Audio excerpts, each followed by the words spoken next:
Assalamualaikum warahmatullahi wabarakatuh. Teman-teman semuanya, pagi ini kita ketemu lagi ya untuk pertemuan yang ke-13 tentang delik pers. Kita akan bahas tentang delik pers. Mudah-mudahan nanti setelah ini kita akan bahas tentang kode etik ya. Oke, kita mulai saja. Saya akan share screen ya.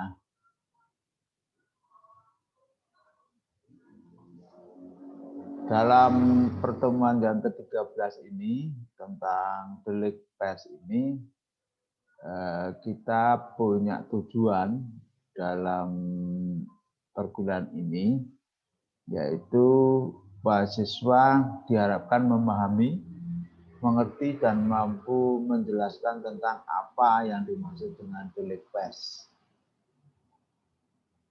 Seperti diketahui, Kitab Undang-Undang Hukum Pidana (KUHP) yang berlaku di Indonesia sekarang ini adalah Kitab Undang-Undang warisan pemerintah kolonial Belanda yang telah menjajah kita selama 350 tahun. Meskipun ini produk Belanda, namun saat ini masih dipakai, dan dalam beberapa waktu ini sudah ada revisi dan penyempurnaan yang disesuaikan dengan perkembangan serta budaya masyarakat Indonesia. Di dalamnya terdapat pasal-pasal yang mengatur pelanggaran-pelanggaran yang dilakukan oleh pers atau alat percetakan atau yang dilakukan secara lisan di muka umum. Di samping Kitab Undang-Undang Hukum Pidana, dalam delik pers itu kita juga melihat adanya Undang-Undang Nomor 40 Tahun 99 tentang pers. Undang-Undang Nomor 40 Tahun 99 ini menghapus atau meniadakan undang-undang sebelumnya, yaitu Undang-Undang Pokok Pers Nomor 11 Tahun 66 yang lebih populer kemudian dinamakan atau disebut dengan nama Surat Izin Terbit atau SIT. Nah, ini pada zaman itu semua media massa harus punya surat izin terbit yang diterbitkan oleh pemerintah. Dalam hal ini nanti yang menerbitkan adalah Departemen Penerangan waktu itu ya. Kemudian undang-undang itu juga menghapus Undang-Undang Pers Nomor 21 Tahun 82 yang dikenal dengan Surat Izin Usaha Penerbitan Pers atau SIUP. Nah, ini mencarinya sangat sulit pada waktu itu ya. Tidak semua bisa mendapatkan surat izin itu, sehingga beberapa media massa pada saat itu tidak bisa leluasa untuk membuka atau mendirikan perusahaan yang bergerak di bidang penerbitan, terutama di media massa. Kemudian kalau kita cermati ya, ada ungkapan yang ini terkenal dengan peribahasa ya orang Yunani ya yang mengatakan scripta manen verba volen, yaitu apa yang tertulis itu tetap ada, apa yang diucapkan itu menguap. Ya, jadi kita mulai hari ini harus selalu melakukan berusaha untuk menulis apapun ya. Kemudian kita jilid, kita terbitkan gitu ya. Maksudnya kata-kata lisan kalau kita omong pidato lisan itu cepat musnah ya, sifatnya sementara. Nah, tapi kalau ide-ide kita itu kita tulis maka itu bisa kekal abadi ya, bisa lestari itu kira-kira seperti itu. Namun yang menjadi persoalan itu jangan sembarang menulis ya. Kenapa? Karena dalam menulis itu juga ada aturannya. Nah, kalau salah itu bisa dijerat dengan hukum. Nah, jeratan hukum pidana ya dan perdata itu menghadang kita kalau kita menulis sembarangan. Nah, setiap pelanggaran hukum itu kalau kita menulis itu misalnya melanggar ya, kemudian pelanggaran hukum itu mesti dikenai dengan apa yang disebut dengan jeratan hukum. Nah, sejauh ini jeratan hukum itu ada dua, yaitu pidana dan perdata. Pada hari ini akan saya jelaskan yang pidana karena menyangkut nanti dengan delik pers. Oke. Nah, kita kembali sebentar bahwa tujuan hukum pidana itu paling tidak ada dua ya menurut Pak Abdul Jamali ini ya. Yang pertama, hukuman pidana itu untuk menakut-nakuti setiap orang. Jangan sampai melakukan perbuatan yang tidak baik, misalnya mencuri, membunuh, memfitnah gitu ya. Nah, yang kedua, hukum pidana itu untuk mendidik orang yang telah atau pernah melakukan perbuatan tidak baik supaya menjadi baik dan dapat diterima kembali dalam kehidupan bermasyarakat, dalam kehidupan lingkungannya. Itu tujuan dari pemidanaan ya atau dibuatnya hukum pidana menurut Pak Abdul Jamali. Nah, sebelum ada hukum pidana itu dikenal hukum yang bersifat publik ya, setiap peristiwa yang mengganggu keseimbangan hidup dan merugikan anggota masyarakat yang dapat dirasakan ya dianggap oleh masyarakat itu merugikan ya, maka itu dinamakan dengan pelanggaran terhadap kepentingan perseorangan. Nah, kemudian kita juga mengenal peristiwa peristiwa pidana ya. Nah, itulah yang disebut dengan tindak pidana atau delik. Jadi delik itu tindak pidana. Artinya delik atau tindak pidana itu ialah suatu perbuatan atau rangkaian perbuatan yang dapat dikenai hukuman pidana. Itu namanya adalah delik atau tindak pidana atau peristiwa pidana atau kejadian pidana. Jadi delik ialah suatu perbuatan atau rangkaian perbuatan yang dapat dikenakan hukuman pidana. Oke ya, kita pahami nih seperti itu. Nah, suatu peristiwa hukum dapat dinyatakan sebagai peristiwa pidana kalau memenuhi unsur-unsur pidana. Apa saja unsur-unsur pidana itu? Yang merupakan unsur-unsur pidana itu terdiri dari yang pertama adalah objektif, yaitu suatu tindakan atau perbuatan yang bertentangan dengan hukum dan mengindahkan akibat yang oleh hukum dilarang dengan ancaman hukuman. Nah, ini unsur objektif ya. Kemudian yang kedua unsur subjektif, yaitu perbuatan seseorang yang berakibat tidak dikehendaki oleh undang-undang. Sifat unsur ini mengutamakan adanya pelaku.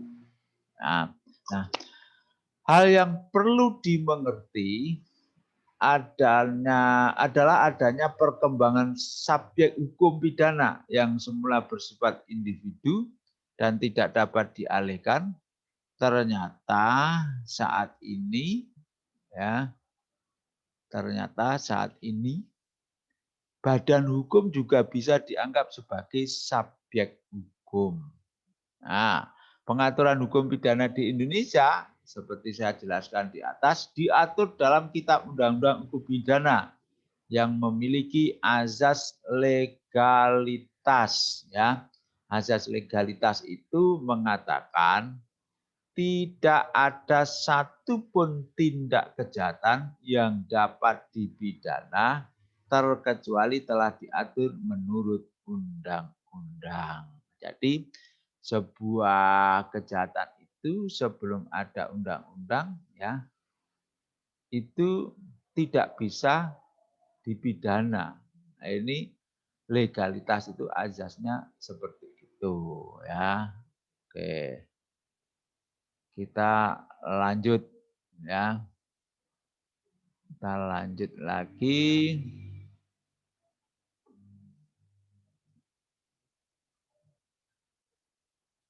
Setelah azas legalitas, kita akan bagi ya tindak pidana atau delik itu menjadi dua.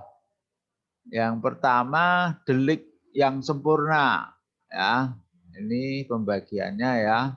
Delik yang sempurna dilakukan atau suatu tindak pidana tersebut sempurna dilakukan sesuai yang dirumuskan oleh pasal-pasal dalam KUHP. Nah, dan yang kedua delik yang tidak sempurna dilakukan, yang sering populer dengan istilah percobaan melakukan tindak pidana. Nah, beberapa delik yang dikatakan sempurna tadi, yang jenis pertama tadi, itu adalah satu, delik formil, yaitu apabila perbuatan yang sudah dimulai, ya, dan itu tidak penting akibat yang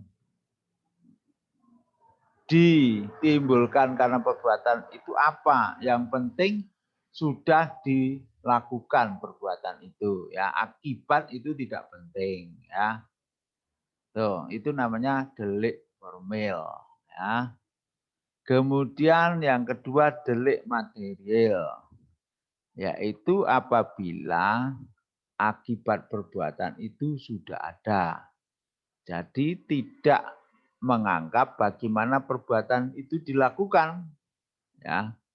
Kalau sudah ada akibatnya dari perbuatan itu ya, itu namanya adalah delik material. Oke. Nah, delik formil yang dilakukan dengan alat ini yang ketiga ya, dan memerlukan waktu yang lama. Ini terdiri dari rangkaian tindakan-tindakan, yaitu apabila alat yang digunakan untuk melakukan perbuatan itu mulai bekerja atau menimbulkan reaksi. Ya, jadi ada delik formil, kemudian delik material, ya, itu harus dipahami, ya, saudara-saudara semua. Delik formil itu delik atau tindak pidana yang sudah dilakukan tanpa ya berpikir akibatnya apa. Kalau delik material harus dilihat akibatnya apa dulu, baru perbuatannya seperti apa itu tidak difikirkan. Itu kira-kira. Nah, sementara kalau suatu perbuatan itu dikatakan delik yang tidak sempurna, itu adalah tindakan yang hanya butuh satu tindakan lagi untuk mengakibatkan terjadinya tindak pidana atau yang disebut juga sebagai tindakan permulaan. Ya. Kemudian yang kedua, tindak pidana yang gagal bukan karena kehendak si pelaku, namun karena sebab dari luar pelaku, ya, karena digagalkan orang lain atau karena situasi. Nah, hukuman pidana itu mengutamakan proses pengadilan dan hukumannya bersifat fisik, ya bisa dipenjara, bisa diasingkan, ya bisa dipidana misalnya mati, ya seumur hidup, ya diasingkan, itu ya sifatnya fisik, ya. Nah, sekedar contoh ya perbuatan yang bisa dikenai delik pidana menurut Kitab Undang-Undang Hukum Pidana adalah perbuatan yang berkaitan dengan penghilangan nyawa orang lain atau pembunuhan, ya, penghinaan, pelecehan, pencemaran nama baik, menyebarkan permusuhan, ya, suku, ras dan agama, ya, keonaran, ya, keributan. Nah, itu contoh perbuatan yang bisa dikenai delik pidana. Nah, dalam teori hukum pidana itu juga dikenal dengan adanya delik pers, itu ya. Nah, pengertian pers ini di sini meliputi dua pengertian. Ya. Pertama, pers yang diartikan sebagai lembaga pers, sehingga menurut Pak Lobi Lukman, delik pers itu diartikan sebagai suatu tindak pidana melalui alat cetak. Ya, yang dilakukan oleh lembaga pers, ya. Tuh, ya pengertiannya delik pers menurut Pak Lobi Lukman, ya, sebagai suatu tindak pidana melalui alat cetak yang dilakukan oleh lembaga pers. Jadi yang melakukan lembaga, siapa lembaganya? Lembaga pers, ya, menurut Pak Lobi Lukman. Nah, menurut Van Hatum, ya, delik pers itu memuat 3 unsur. Yang pertama, harus menggunakan barang-barang cetakan. Yang pertama. Kemudian yang kedua, perbuatan yang dipidanakan harus terdiri atas pernyataan, pikiran, atau perasaan seseorang. Yang ketiga, perumusan delik harus ternyata dengan suatu publikasi untuk dapat menimbulkan kejahatan. Jadi harus sudah dipublikasikan. Publikasi itu maksudnya mengumumkan kepada publik atau khalayak, ya, khalayak rame, bisa melalui media massa, ya, bisa melalui selebaran, bisa melalui buku, pamflet, itu ya.